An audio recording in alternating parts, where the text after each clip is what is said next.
Hi there everybody, Jack here again at the Vinyl Voyage. So today's video then is going to be about the new releases that have come out in 2024 and some of the albums that I've bought. So generally speaking, I don't buy a lot of new releases.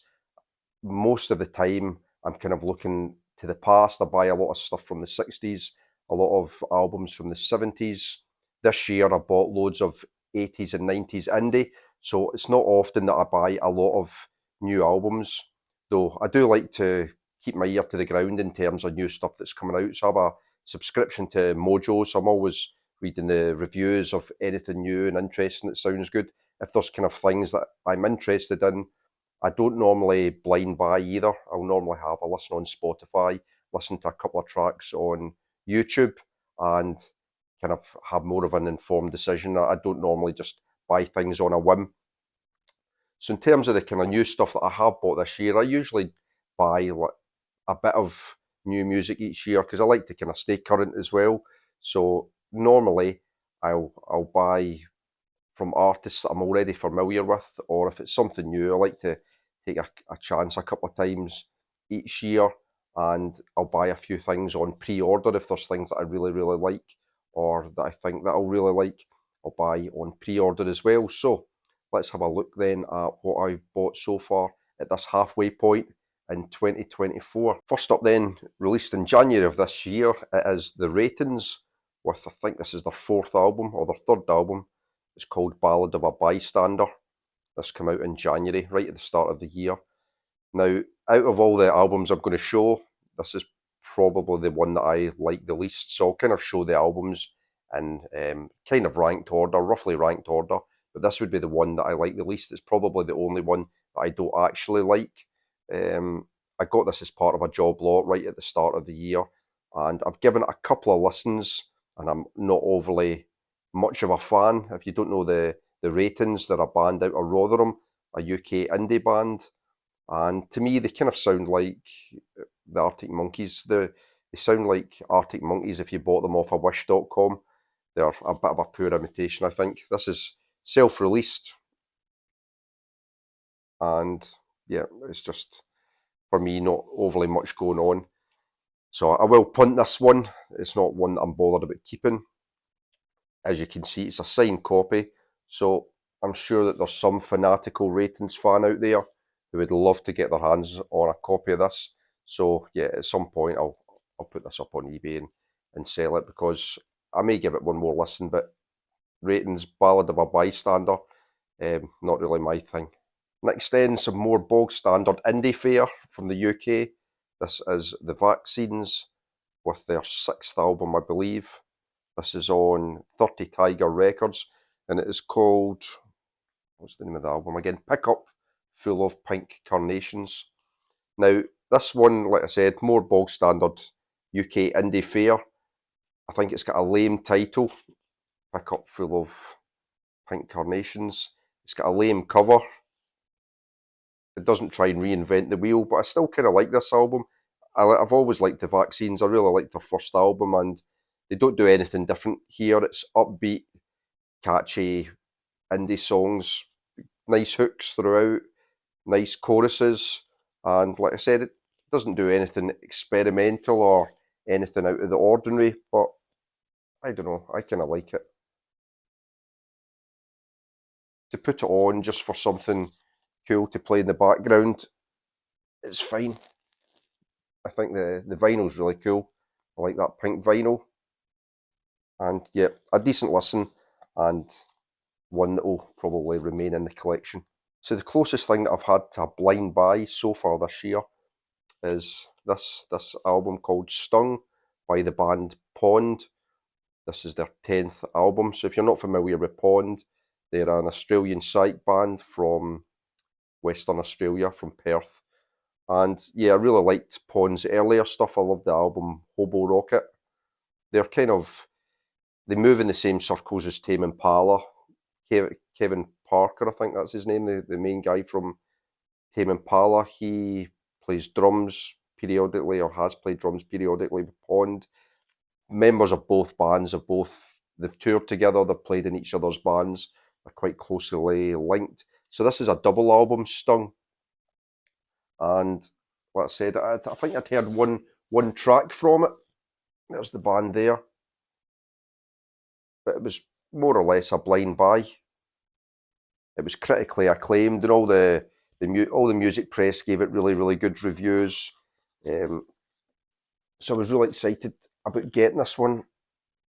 It's on really cool splattered vinyl,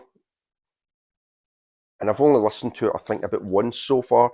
But I've got to say, as much as it's had fantastic reviews, I've been a little bit underwhelmed so far. Like I said, I've only given it one listen, and not really a proper listen. So it'd be unfair, I suppose, to judge it too harshly so far. But I kind of on first listen, I expected a little bit more. Maybe not expected more. It's not exactly what I thought it would be. I thought it would be more psychedelic. This is a little bit more funky, maybe a bit more of a play for the mainstream from Pond. Yeah, it's a bit more funky. It's not as psychedelic as I thought it would be, more rocky. But yeah, it still sounds good nonetheless. And I think with a few more listens, I will enjoy it more. Next then, we've got Waxahachie's sixth album, Waxahachie, aka Katie Crutchfield. This is called Tiger's Blood. This is a really nice album, really understated, poppy, Americana, and really easy to get into. A lot more poppy and suppose this kind of southern vibes. It's got really nice acoustic guitar, it's got nice pedal steel, less indie than our previous releases or our earlier releases, which were kind of more lo-fi indie. This is something that will appeal more to mainstream audiences. But yeah, I really like it. I just got the black vinyl. There's the inner. Yeah, this was well received by critics as well, and rightly so, I think. Is there a poster with this? Oh, not a poster, just a... Is that a poster? Oh, just an inner with information on the songs. Next up then, we have Wall of Eyes by The Smile. This is their second album, and really good album. I really like this. If you don't know The Smile, they're an indie rock band. They're an offshoot from Radiohead, so they're made up of Tom York, singer of Radiohead, and Johnny Greenwood, as well as the drummer from the Sons of Kemet, Tom Skinner. So they're a three-piece, but they make like a really big sound. A little bit more traditional kind of song structures than their first album. This, I think, is a bit easier to get into. Still kind of a bit experimental, but not as experimental as, say, Radiohead themselves. I think this was a really nice release, a really nice package as well. Let's see, there's the inner. I think if you like Radiohead, I'd imagine most Radiohead fans would still enjoy this. It doesn't move too far away from that Radiohead sound. Obviously, we're having Tom York as the singer and songwriter, but it is a little bit more accessible. I think it sounds a little bit more mainstream. I love the artwork on it as well. Really cool. So yeah, that's The Smile, Wall of Eyes. Moving in then to my top 5 for this year so far. This is the Hologram People with Isla de Morte Venti. And I really like this. This is brilliant.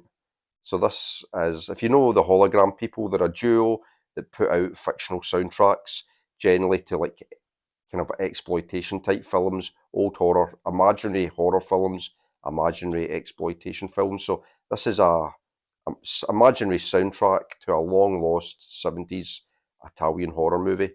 So if you've seen anything like Zombie Flesh Eaters or any of these old is it Fulci movies, you can imagine the type of soundtrack this is. It's this cool little lobby. Let's see. You've got this whole story on the back describing how the soundtrack came into being, how the movie got buried because I think it was something to do with the producers not getting funding to put it out. It's all this kind of whole imaginary tale. But the music itself is really, really good. It's very synthy, lots of squelchy synths, lots of kind of pastoral guitars, really nice acoustic guitar sounds. It's proggy, it's kind of psychedelic. It's got bongos in it, lots of like atmospherics, like kind of jungle sounds because it's set on this kind of imaginary island, the movie. So you've got all these jungle sounds, and then obviously you've got all the kind of weird zombie groans and grunts and snarls as well. But yeah, really cool artwork. I really like the Hologram People. I picked this up when it came out. I got this really early on Bandcamp because generally they sell out really quick. They don't make a lot of presses, and I really, really wanted to pick this one up. So I get in nice and early, got a nice, I think it's a limited edition one on Dream Lords Recordings. So yeah, check them out, give them a listen. If you like kind of proggy stuff and soundtracks, I'm sure you would like this. It's really, really good, I think. So in fourth place then we have Yahi Da, which means good health in Welsh. It is the fifth album from ex-choral guitarist Bill Ryder Jones. It's his fifth solo album, and yeah, it's really, really great. It's put out on Domino Records, and yeah, just really nice, introspective, soft, gentle indie music. I really like Bill Ryder Jones. I like all the solo stuff that he's put out, and yeah, this is really, really good. Really personal album. Really nice production on it. Lots of lovely guitar sounds. Lots of nice flute, cello, violin. He's really done a good job producing this because it is a self-produced album. He produced it in his home studio. I think it's called Yawn Studios. But yeah, if you really like kind of gentle, introspective indie music, this could be for you. What's the inner? Yeah, I just really like his vocal delivery. It's almost like half whispered. It's really, really soft, really gentle. You've got to focus in on this album, I think, to fully enjoy it. But like I said, the production's great as well. I love like all the violins and different kind of instrumental accompaniments to his music. It's really good. It's not something that's going to get the party started, but if you want just a really nice, delicate, fragile Sunday morning album, this is really, really good. And Bill Ryder Jones produced the next one I'm about to show as well. In third place then, it is Michael Head and the Red Elastic Band with the album Loophole. Now I think this is Michael Head's third album with the Red Elastic Band, but I like everything Michael Heads did. I liked him in the Pale Fountains. They are fantastic albums. The albums that he did with Shaq are absolutely amazing, as are the albums that he put out with the Strands. But yeah, this is just a great, great album. Like I said before, produced by Bill Ryder Jones. So it's got like a little bit of a similar sound. It's got some nice orchestration as well. I loved the album that Michael Head put out, I think it was last year, Dear Scott, which was like critically acclaimed as like a high point in his career. It was like a really grand sounding album. This is quite similar, though it doesn't probably have quite a grander sound. This is maybe a little bit poppier, a little bit more straightforward, the songs, but great nonetheless. I love some of the tracks on here, like Cheryl's Ghost is fantastic. Chow Chow Bambino is really good. It's like an autobiographical song that kind of charts how his career has went and a little bit touching on his addictions through life as well.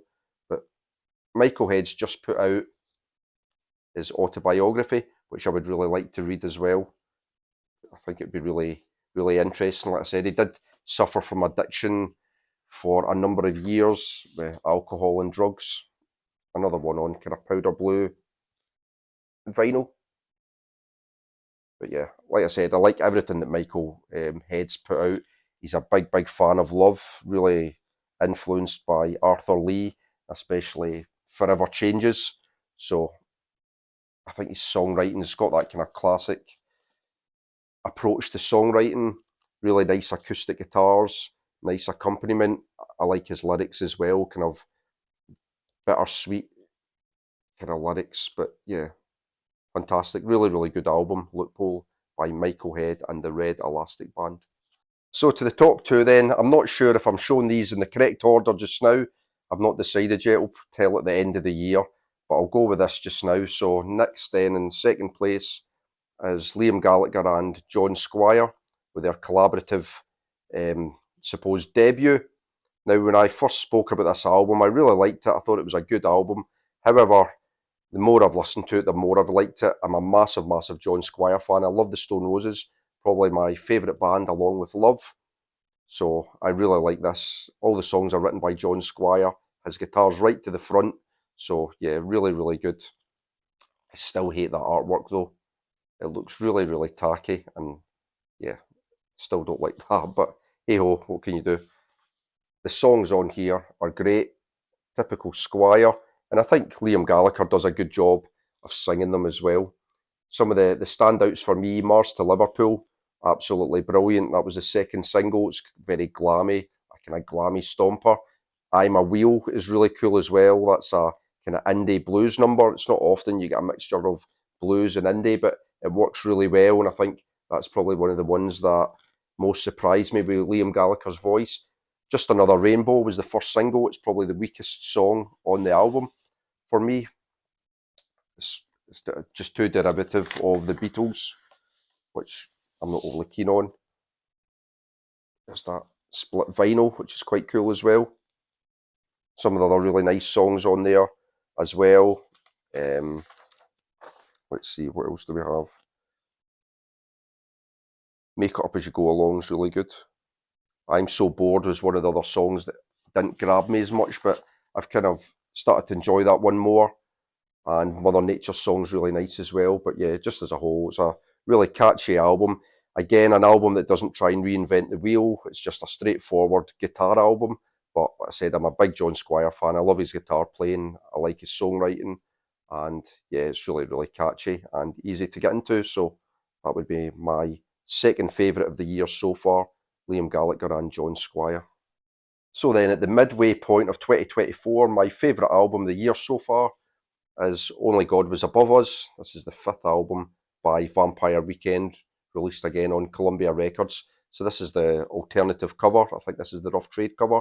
But yeah, absolutely brilliant. Kind of goes back to Vampire Weekend's more classic sound. Sounds more like Modern Vampires of the City, the third album. But it's really, really good. Really energetic, experimental. I love all the different time signatures in there, how they can just change direction so many times in the middle of just like one song. Ezra Koenig's vocals are great as well. It's got such like a New York vibe. This album, I love the artwork as well. It's really, really cool. It's just a fantastic album. The first four songs on it, especially, just looks like a kind of classic New York album. Yeah, those first four songs with Ice Cream Piano, and then is it Classical, Connect, and Capricorn? Just absolutely brilliant. Yeah, fantastic songwriting. Again, easy to get into, but there's just loads going on as well. This is like an album I really think that will stand up to repeated listening as well. I'm just getting into it more and more as the years went on. Fantastic stuff. I love everything that Vampire Weekend have put out so far. A really, really consistent band, and I think this is their best album so far. And for me, the best album so far of 2024. I'm going to see them in November, or is it the beginning of December, in Glasgow. So really looking forward to that as well, because I think this will be absolutely fantastic live. Really, really good album. So there we have it then. That's what I bought so far in 2024. Like I said before, I don't normally buy lots of new releases. I don't buy too many new albums. I'm usually looking back the way, but that's what I bought so far in 2024. And a lot of these albums I've really, really enjoyed. Now, there is a number of albums that have come out so far this year that I've not bought, that I would still like to buy. So the main one really would be the Decemberists' new album, and that one is called As It Ever Was, So It Will Be Again. I absolutely love the Decemberists. I love all their back catalogue. This new one kind of sounds a bit more jangly. It's got a bit more of a kind of Beach Boys vibe to it. The few songs that I've heard have sounded great, so that's a definite. I'll definitely buy the Decemberists album. A few of the other ones, All Quiet in the Eastern Esplanade, the new Libertines album, if I can get that for a reasonable price, I will pick that one up. MGMT, Loss of Life. I really like MGMT as well. And again, that would be one that I'll probably pick up. However, they've still got some albums from their back catalogue that I'm keen to get as well. So they might come first. And the other one, what was it? Again, if I can get it for a good price, would be Glasgow Eyes by the Jesus and the Mary Chain. There's also another number of kind of upcoming albums that I'm quite keen to pick up or stick in a pre-order for. I suppose the main one would be the new King Gizzard and the Lizard Wizard album. It's called B741. Always like the stuff that they put out, so that'll be a definite. The new Cure album, when we get a release date for that, I'd be keen to pick up the new Cure. What other ones? Wild God by Nick Cave. Keen for that to come out. I'm really looking forward to hearing that. I like all Nick Cave stuff. And possibly the Dave Gilmour album. I might put that one in on pre-order. I've listened to the tracks off of that. I actually preferred the song that his daughter sang. I can't remember the name of it, but she had a really nice voice. So I might put in for the new Dave Gilmour and the new Dr. Dog one as well. So Dr. Dog, US psychedelic band, are releasing a new album, self-titled album. So I may stick that in on pre-order as well. So has it been an amazing year for music in 2024? I don't think it's been amazing. It's been pretty good. There's been quite a lot of good stuff. Hopefully the second half of the year continues to put out good music, and we'll see what we get by the end of the year. But yeah, that's me for 2024 so far. I'm away on holiday. This has been a bit rushed, this video, because I'm away on holiday in about 45 minutes time. So if I don't wrap this up and get packed, I'm going to be in serious trouble with the wife. I'm on a bit of a Scottish tour. We're doing a little bit of just a couple of nights really, I think, round about Loch Lomond area. Just myself and the wife. The kids are going down to family, and then we're going over to the Fife coast to have 3 or 4 nights in St Monans, which is really, really nice. We'll hang around there for a bit. Not many record shops around these parts, but you never know. I'll see what I could find, and hopefully find a few record shops and a few albums as well. So there we go. That's it. Until the next time. See you later. Bye for now.